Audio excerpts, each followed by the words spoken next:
Hey everyone, this is Jay, And I'm Diego.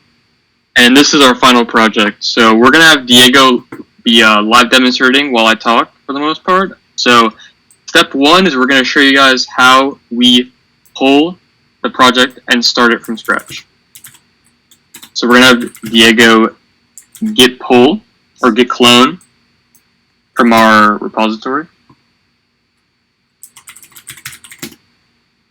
We're gonna go ahead and put a password in. We're gonna get the files. And awesome. And this is what the project will look like in code. 1 second to load it up.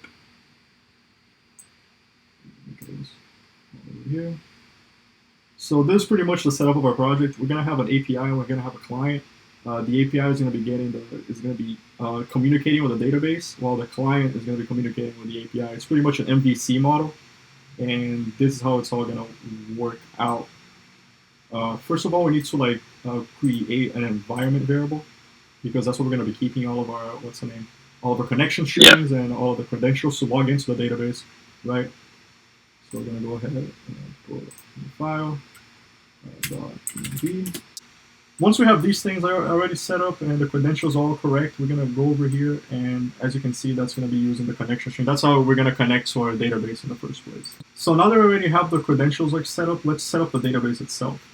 So I'm going to go ahead and pull this thing over here, and we're going to log in using this command to our Postgres database. Put in my user password and the password for the database.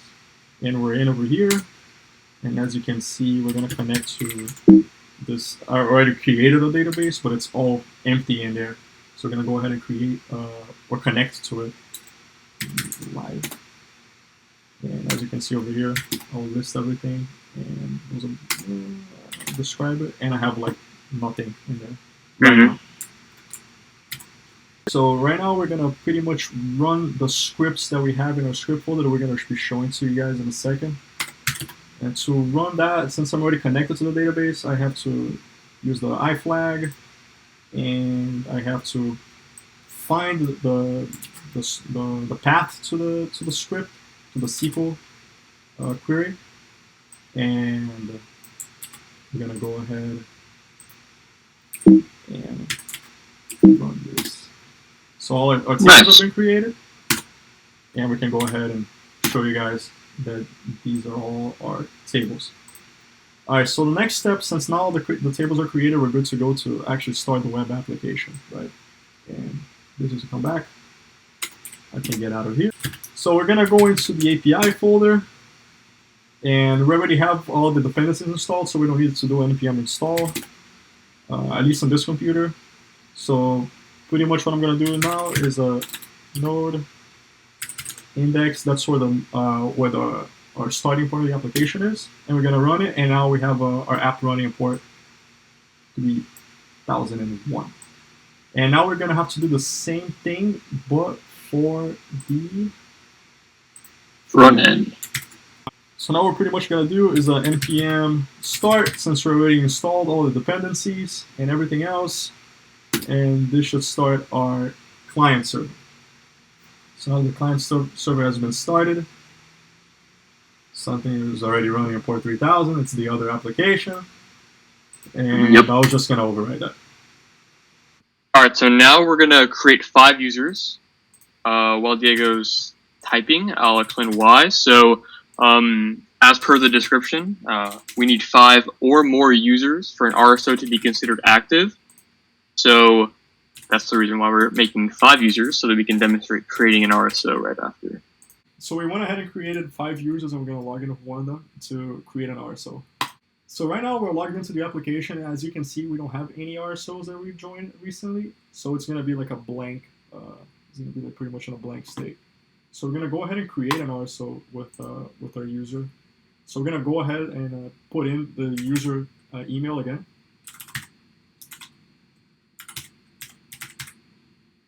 And we're going to make an RSO name. We're going to put, what's a good RSO name, Jay?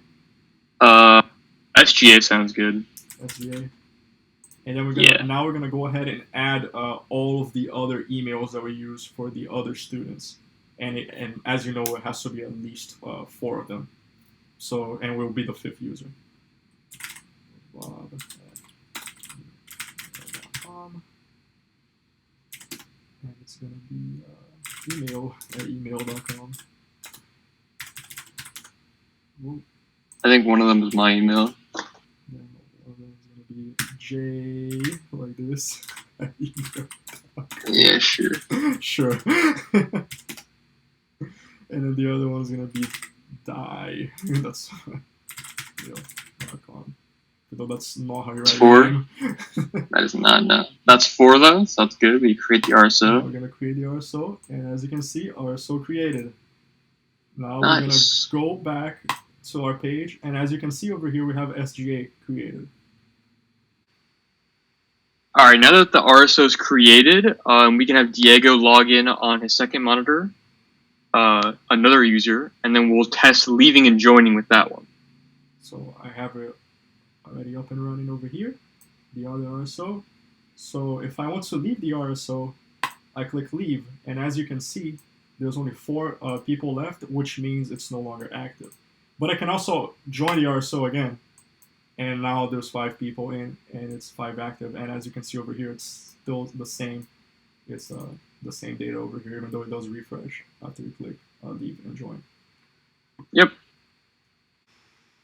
All right, so due to time constraints and more stuff that's like outlined in our project report, we couldn't really implement the front end portion of the create event, but we have in our event model, we have the SQL, which you can see right here, which creates an event. And if you scroll down, we have C events, where if it's past the user UID, the RSO and university ID, it selects from the events that have any of those things that are equal to.